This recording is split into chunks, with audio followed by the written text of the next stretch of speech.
और अब आपको बताएं कि वफाकी काबीना की ज़ेली कमेटी ने चेयरमैन PTI का नाम ECL में डालने की मंजूरी दे दी है।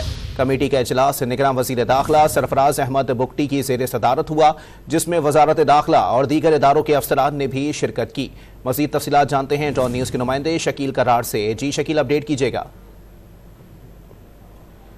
शकील, बताइएगा कौन कौन से अफसरान शरीक थे? वफाकी काबीना की ज़ेली कमेटी ने चेयरमैन PTI का नाम ECL में डालने की मंजूरी दे दी है। कमेटी का इजलास निगरान वज़ीर दाखिला सरफराज अहमद बुगटी की ज़ेर सदारत हुआ। मज़ीद तफसीलात जानते हैं डॉन न्यूज़ के नुमाइंदे शकील करार से। जी शकील, अपडेट कीजिएगा, क्या अहम फैसले किए गए हैं? जी बिल्कुल, वफाकी काबीना की जो ज़ेली कमेटी है ECL, उसका इजलास हुआ और वज़ीर दाखिला जो है निगरान सरफराज बुगटी और वज़ीर मवासात और रेलवे शायद अशरफ तारड़ की सदारत में इजलास हुआ। इजलास में दीगर दाखिला के आला अफसरान ने भी शिरकत की और मुख्तलिफ जो केसेज हैं उनका जायजा लिया गया और ज़िले कमेटी ने मुख्तलिफ महकमों और इदारों की तरफ से जो भेजे गए नाम थे उसमें से 41 अफराद के नाम ECL में डालने की सिफारिश कर दी है।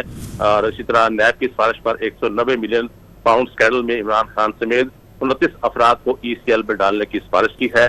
13 मुख्तलिफ नौयत के केसेज को ECL से निकालने की सिफारिश की है और अदलिया की हिदायत पर 7 अफराद के नाम ECL से निकालने की सिफारिश की है।